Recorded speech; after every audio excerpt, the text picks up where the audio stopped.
True Crime Broads with Crystal and Renee.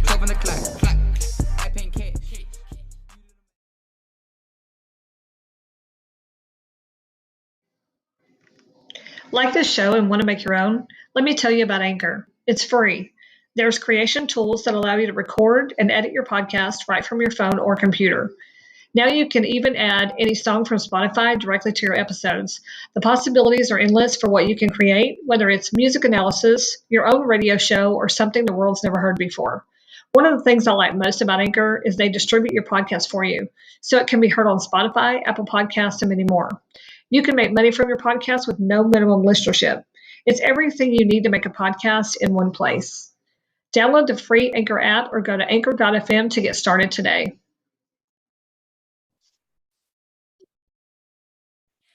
Hello, welcome to True Crime Broads. This is Crystal. And Renee.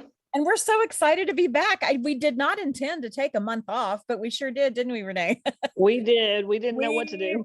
We took a little vacation there. So we're so excited to be back. And we just kind of had guests that didn't come through and ideas that we decided against and blah, blah, blah. And then here we are. And we had Thanksgiving and ate a bunch of food and cooked a bunch of food. And now we're back. So thank you so much for joining us on True Crime Broads. We are super excited about tonight's guest.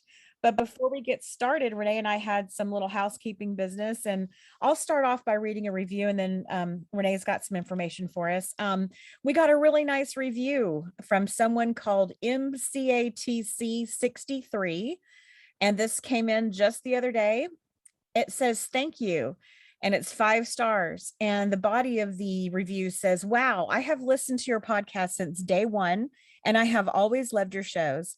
I very much appreciate your sincerity to keep Missy's case up front and center. Your podcast has really come together in so many ways. Your guest speakers are awesome, and your professionalism and the ease of your interaction of speaking with each other and to your audience really shows. Keep up the great job. It's people like you who will bring Missy's case to justice. Thank you. Wow, that was so nice. That is so nice. Thank you, MCAT. Oh, wow. For that fantastic review. It really helps to keep That really helps to keep us motivated. Thank you. And Renee, why don't you tell us some news? Okay, so I know a lot of people keep up with us on the Billboard, but I just wanted to let everybody know or remind everyone that the Billboard has been paid for through the end of this month. So if people are constantly asking us, how can we help? What can we do? If you are still able to help in some way, please donate to the Billboard, because it will end at the end of December and we'll need it to keep pushing forward. We hope to keep it up because it does, help to keep bring tips in. There's been a lot of people that have said they didn't know about the case until they passed the Billboard, or they didn't know there was a reward. So get with us and let us know if you'd like to donate to that. It's usually around, what is it, like $2,200 for 3 to 4 months, I think, something like that. Yes, and we usually are able to get it together pretty quick and keep it going. So hopefully, just get with us and message us if you'd like to help out with that. And that's all I have. Awesome. Thank you so much. And tonight we have Lea Dominy on. She's not only a fellow trainer, a Camp Gladiator trainer, but she was also a personal friend of Missy's. And she was in the same region at the time. She's in a different region now, but she was at the same region at the time that Missy was in, and they both worked under our friend Renee Jones. So enjoy the podcast, and we will look forward to talking to you again soon.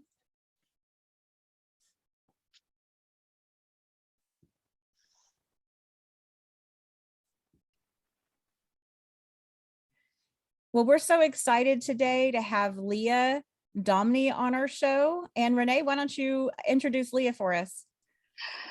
We are so happy to have Lea Dominy on. She was a friend and business partner of Missy's, and we thought it would be great to have her on to kind of get us acquainted with, Camp Gladiator and how she was connected with Missy.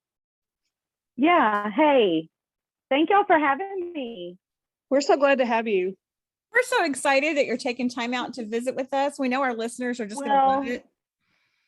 I truly appreciate what y'all are doing. You're doing amazing work, and it's appreciated. Well, thank you so much. And we're just so excited to have you on. It's so nice to talk to someone who not only has been a leader for Camp Gladiator for so many years, but also was a personal friend of Missy's. So you're the absolute perfect guest. And thank you for being on. And if you don't mind just sort of telling us a little bit about your background with Camp Gladiator and then how you got to know Missy. Yeah, so I am in Corsicana, Texas, and I've been a trainer with Camp Gladiator for about 9 years. And I met Missy because she came on board a little bit after I did with Camp Gladiator in Midlothian. And Midlothian is just right outside of Waxahachie, and Corsicana is about 45 minutes from Waxahachie. So Waxahachie was kind of like our team hub. So any trainers that were in that region, we met on a regular basis. If it wasn't once a week, it was, once every 2 weeks. Then we would have bigger month meetings. And then of course our different events, marketing events, going to 5Ks or farmers markets and setting up our tables, setting up our tables to sell Camp Gladiator. So we got to spend a lot of time together as friends and business partners. And she was always my go-to friend when we went out of town to get hotel rooms, like when we would have our conferences or whatever in Austin. She was always my roommate, and she was a great business partner and friend. Yeah. That's interesting. We, Renee and I had done some snooping around on Facebook, of course, go figure. And I remember at one point in time, a while back, long before we met you, we had seen a post where you had posted about losing Missy and how difficult that was. And you had mentioned on there that you were always roommates with her. So it was kind of interesting. Renee and I kind of wondered at the time if maybe you were the person that she had shown those creepy and strange LinkedIn messages to, but then we found out later that you were not at Total Transformation. So anyway, I just thought that was kind of an interesting aside. Well, it's really interesting. This is kind of weird, and I really can't get it all clear in my head, but I was at Total Transformation, but not the weekend she went. Oh, okay. Yeah, they always ran from one weekend through the week, and then the weekend after that week. So trainers signed up to go in waves. And so I had gone the weekend before, and I actually, it's really weird that you say that and I've heard and read and seen that she had some creepy texts. And I have actually seen some messages where my name was involved in some messages with her back and forth. And when I read that, I was like, what? But then it hit me. I do remember when she was leaving for Austin, she called me, just saying, hey girl, I'm leaving, have a good time. How was it? Just chit chatting before she was leaving. Right. But it was really odd because, and I can't tell you exactly how it played out. I don't know if I was the one who called her or she's the one who called me. I can't remember that for sure. But one of our numbers came up like not unknown, just like it said the number and not our name, which would be weird because we would obviously have our names in our phones. Right. Oh, that is weird. Yeah. And she was like, hey, did you call me? Or hey, why didn't your name come in up on my phone? Is this your number? Because I obviously wouldn't have known her number by heart if I just seen it. Right. And it was just very weird. And we were both like, kind of, I don't know, that's weird.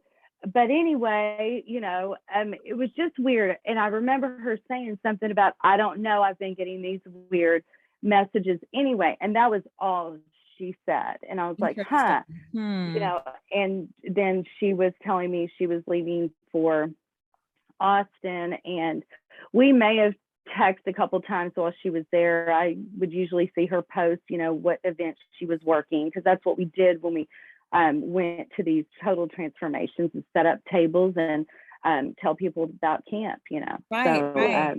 It was normal for us to talk, every few days. Oh, Right. awesome. Yeah. It's always great to have a friend like that. And I'm so sorry for your loss. That just must have been the most I know. shocking thing that's ever happened. Yeah, it was. And you know, I don't know, that morning when I don't know if you want me to even go into when I heard, when I got the phone call. Oh yeah, please, if you're comfortable sharing it, please do. Yeah, so I run camp at the exact same time she does. She did for the 5 a.m. She did it Monday, Wednesday, Friday at 5 a.m. at a church. And in Corsicana, I do 5 a.m. Monday, Wednesday, Friday at a church as well. And we must have had the same weather because it was raining in Corsicana too, because we were indoors.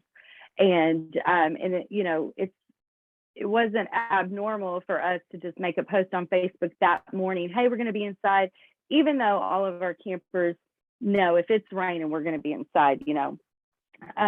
When it, you know, ran camp, got home, and right before I put my key in my front door to get in the house, Renee Jones, who was our area director Right at the time,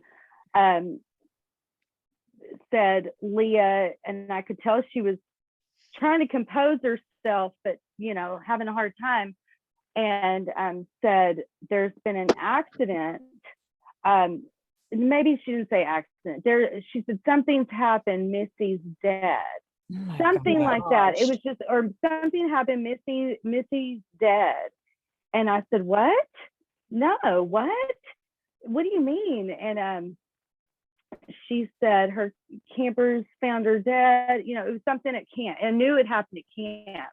So, no, she said it happened at camp. And so my next thought was, were they outside? Did a car come barreling through a parking lot? You know, like I'm thinking of my own situations at camp. You know, I'm like, somebody comes through the parking lot, and, you know, my brain's just going through all these things. And then she was, I believe Renee was just like, they were inside and her campers found her, you know, killed. And I was like, what? No. gosh.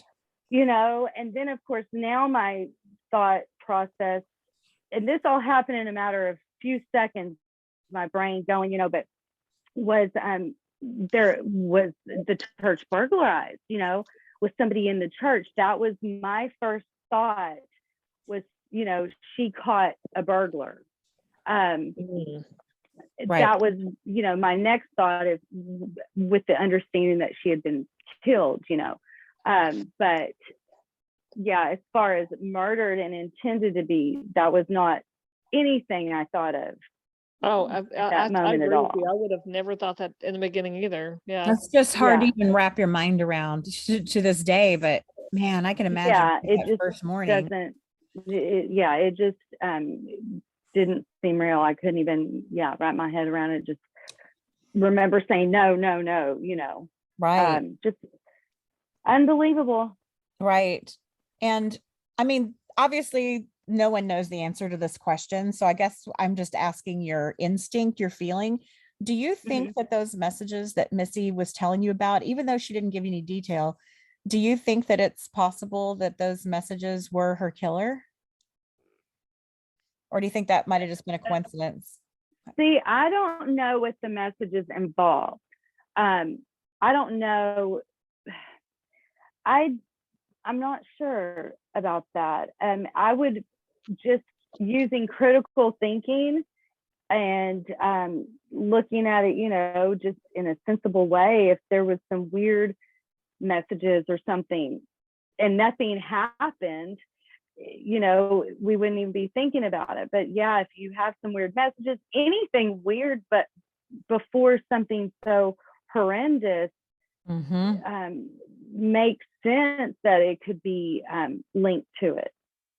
I personally have struggled a lot and I've gone back and forth with a lot of things. And really, honestly, I went through a little time of thinking it was just a random thing, you know, some crazy person playing too many video games out there. You know, I went through a little moment of thinking that, but I don't think that, not in the manner it was done, and watching the video, that if that was the case, that person would have been much more agile, much more able to move around, like wanting that adrenaline. I feel like somebody was a little, had kind of lost it, and they did know what they were doing. I feel like it wasn't a robbery. Yeah. So with that being said, do you think that this was more than likely that Missy was the intended target?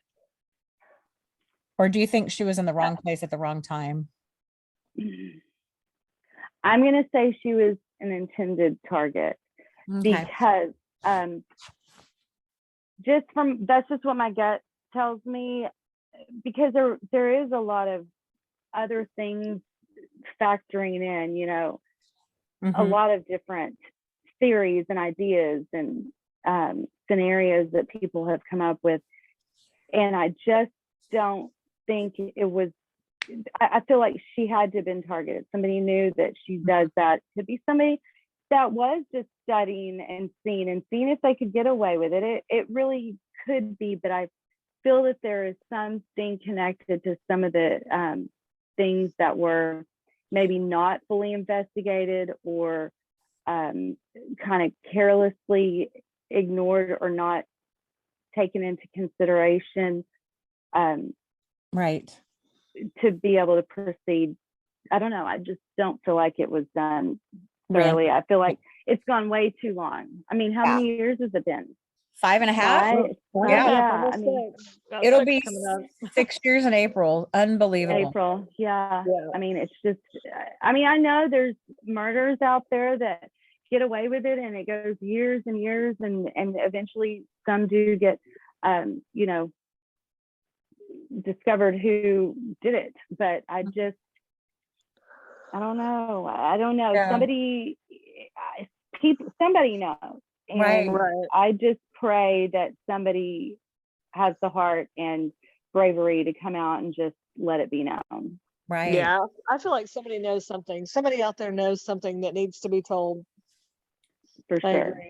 Yeah. Yes. Yeah. And y'all doing what you're doing with your podcast and your Facebook groups and just being diligent, that's what's going to keep all of this alive and keep it going. And I believe that the police department has a lot of work to do, and I feel like they need to get to the bottom of it and make it priority. I have just all kinds of different thoughts about different departments, not just police, but just different aspects of like little chunks of different things, whether it's a person or a department or just something. There's little pieces that make me think of different things, and I'd love to be able to put those pieces together. Now, when you said department, you said not police department. What department? I do.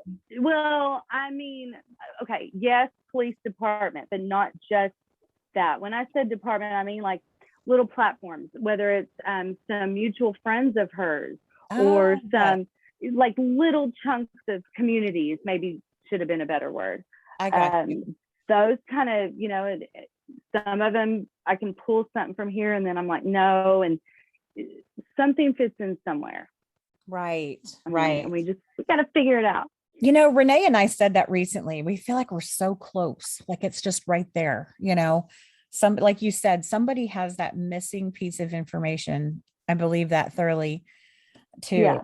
And there are private investigators, that are independently working on this, and I haven't heard any progress with any of that recently, but that's good. And I really, in my prayers, I pray for the police department and for somebody to really push forward and get to the bottom of it. Yeah, we feel the same exact way. Yeah. And she's for her girls and for Brandon and for everybody that loved her, Well, and also just those of you that knew her personally, it's just hard to believe that anyone could be that upset with her. I mean, anybody really, that anyone could get killed like this seems outrageous, but especially everything you hear about Missy. She wasn't a mean person. She wasn't an No. antagonistic person. She wasn't in trouble. I mean, if she wasn't a drug Yeah. dealer, I mean, it's like, what on earth would attract this? It has to be someone who's just totally off balance and had some weird, For sure. had some weird thing in their head that maybe they thought Missy had done, or they were just super Right.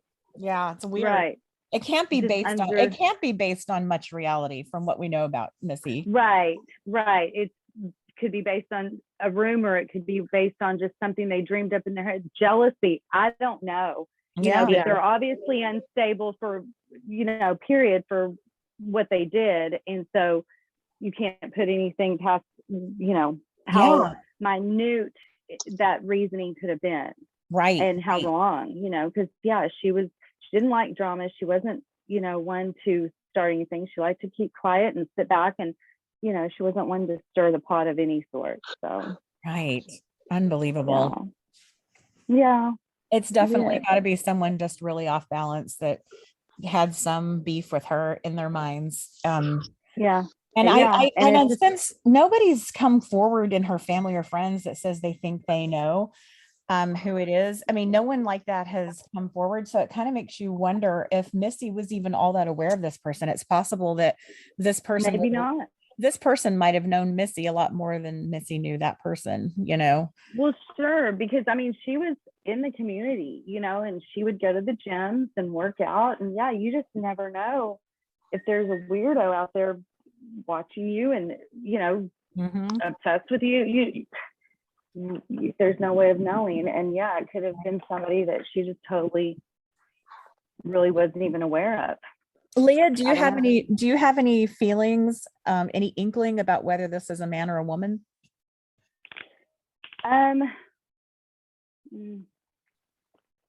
Initially, like when they very first showed the video on TV, my initial thought, of course, was it was a man, because anybody would probably think that initially because of the garb and just the stature. But the more I've seen it and the more I've watched it, and I've tried to watch the posture and the gait and just the swinging of the arms, just everything, I tend, and also just to start kind of leaning towards it's a female. It's just really hard to tell in that video anything. They were very diligent of covering every part of their body up. It was very well planned out. So the wog could have been fake. It could have been temporary. We don't know. But I lean more towards it being a female now. Right. I agree. That's exactly how my thought process was. Mine too.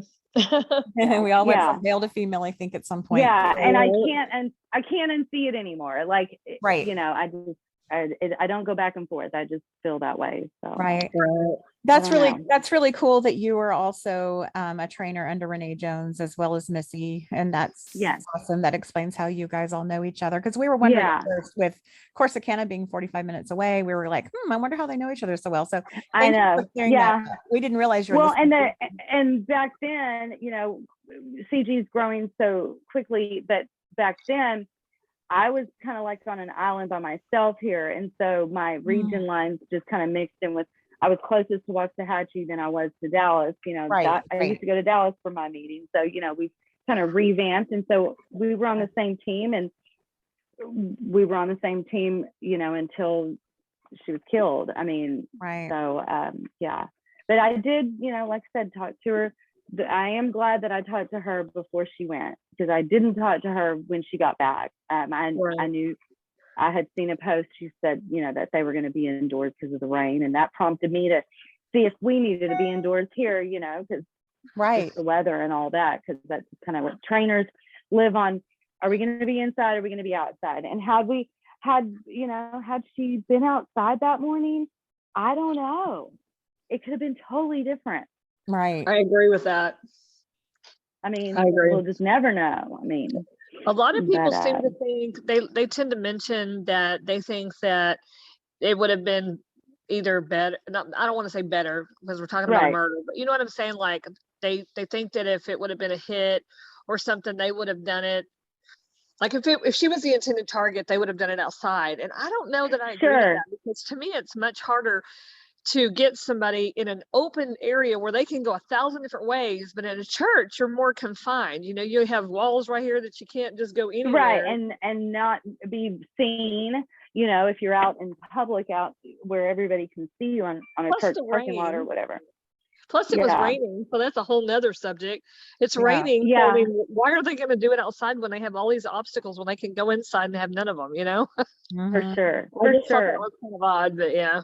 Well, that's something else. This person was very determined to hurt Missy. They even went in the pouring down rain and put on all that garb in the middle of the night. That's just the craziest thing. Right. And like what you just said, if she had, you know, a hit or whatever out on her, it really make more sense for somebody. I don't know how that's done, but it seems like they would do it from a far distance with a special fancy quiet guy, you know, like I guess I'm thinking of the movies. I'm not really, you know, but I feel like the attack was very personal and I agree. Know, the way it was done, and you know, it just I don't feel like it was random, even though I could be wrong. I could, you know, who knows? Right. It's unbelievable. It'll be 6 years in April. So we should hope that some information. We still don't know. You mentioned earlier about talking to her before she went to total transformation, and you were coming back and she was fixing to be heading that way. Did she typically ride by herself, or did y'all carpool with other people when you traveled for things like that? No. Her and I, we never carpooled because, you know, you just kind of, when you leave those kind of things, you're ready to get home. Right. And not have to take somebody home, and we're still kind of spread out, you know. But I wouldn't foresee her wanting to ride with anybody because, you know, she was always eager to get back home to her girls, and you know, if there was a way we could sneak out and leave early, you know, we would. Right. So we wouldn't want to be tied down. I believe she was by herself. That makes sense. But I don't know. Right. Did you talk to her while she was actually driving to total transformation, or you talked to her before she left? I talked to her before she left. I think she was actually like loading up, like, hey, I'm getting ready to go. Nice. Yeah. And that was when we had that weird conversation about, I don't know, is this your number? I don't know. And I just wish I could remember. Obviously it wasn't something I thought about at the time, but just remember there was a weird deal where either her number didn't show up or mine didn't show up, or it almost seemed like our lines were messed up. I don't know. Strange. Yeah. And I've read that I had somebody reach out to me, and they had some screenshots of some things that were said. And my name was brought up, like I said, and they were like, well, her messages, Leah was texting her from a different number. And I was like, well, no, that's not really what happened. I don't remember exactly, but I do remember it was just odd. And that is weird. So whenever the lines were crossed. So when one of you called the other and your names didn't come up, but just the numbers, did you actually, so you were definitely talking to each other? That wasn't like a missed call? Yes. Okay. Interesting. No, we, well, I can't, no, I remember her name did not show up when we were talking. So I don't know if like she called me back and said, did you call me? I don't know, you know, whatever. It was just, it was a weird, like we were confused. I don't know why it didn't show up. Oh, well. And then we just went on talking. And did the odd. phone line sound strange? Like there was any interference? No. Was it normal? Okay. Not really, but you know, she was packing up, loading up, talking, probably carrying her purse and all that stuff. And she was like, I'm loading up and I'm going, and I'll talk to you when I get back. And I didn't talk to her that evening. But yeah, no, it was normal to just kind of do those events on your own. You would be put with your friends at these events, and or even trainers you didn't know. You would at an event together and spending all day together selling camp, so you would get to know each other, and you know, you were friends with different trainers from all over. Did you guys normally try to go to those things at the same time, and that your schedule didn't permit it this time, or did y'all just kind of forget to check with each other? Well, this was something that they come in waves. That's what it's called. And you pick. I always like to do it the weekend before the busy week of total transformation. I like to do it on the weekend or the first of the week. So I would have the rest of the week and weekend to be off, because we always did it during what we called our off week, where we didn't really run workouts during that week back then, which was week 5, because camp runs on 4 weeks. And then the 5th week, we would actually take off, so all trainers would be off, so we could all go do different events, especially during total transformation. We were working, we were just marketing. Yes. Back then, it's different now, but that's how it was back then. Okay. How have things changed for you in Camp Gladiator since Missy's murder? Well, I initially, first right off the bat, I have 2 of my friends that are campers that have been with me forever, and they're my 5 a.m. girls, and a little younger than me, fun girls. And immediately that very next, I ran it Monday, Wednesday, Fridays.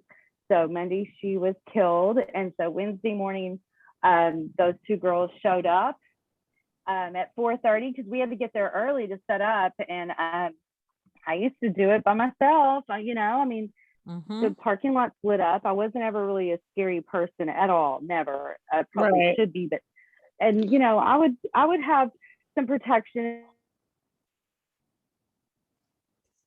Campers still do from that day come to camp early to show up and just kind of either sit in their cars if we're out on the parking lot, or help me set up, or just chit chat. So that was the first thing, is just a little bit of weird fear feeling for a while, just extra. I'm no longer with that particular team in Waxahachie, so I don't see those trainers. I'm not in that area really. I'm more part of Waco now. So just not really having a connection to that area kind of is different. Probably helped out a little bit. Yeah, probably so, but I don't know. I think several trainers came and went since then, and so everything kind of changes anyway. But the main thing was just the secure feeling, and just knowing that she was killed doing what she loved.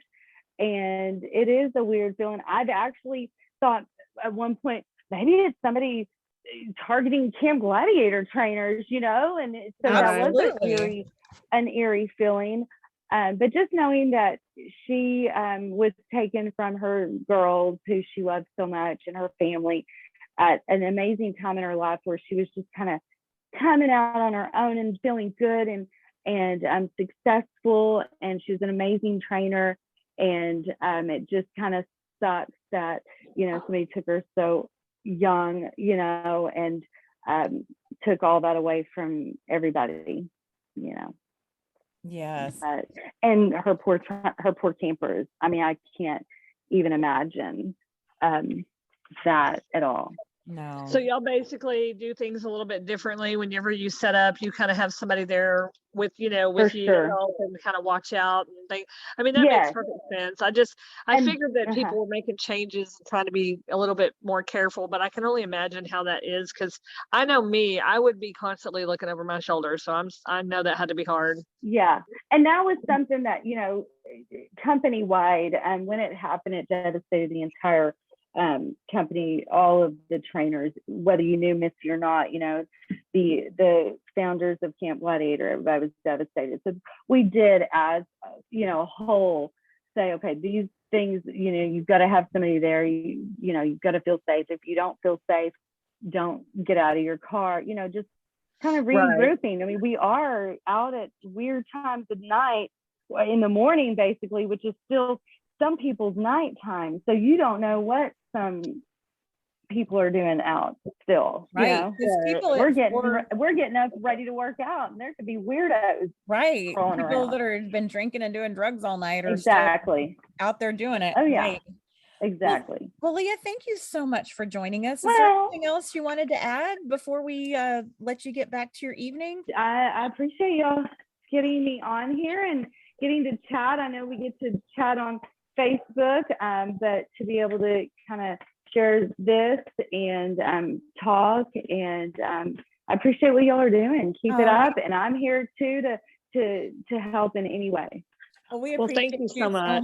Thanks for being on. It was a great episode. Well, And thank if you y'all. think of anything else you want to share with us or with our listeners, we can have you back on sometime, or just shoot us a message and share it on another episode. So thanks a lot, Leah. Have a fantastic great. evening. Thanks Thank again. you. Bye-bye. Okay, thank y'all. See ya. Bye-bye. Bye.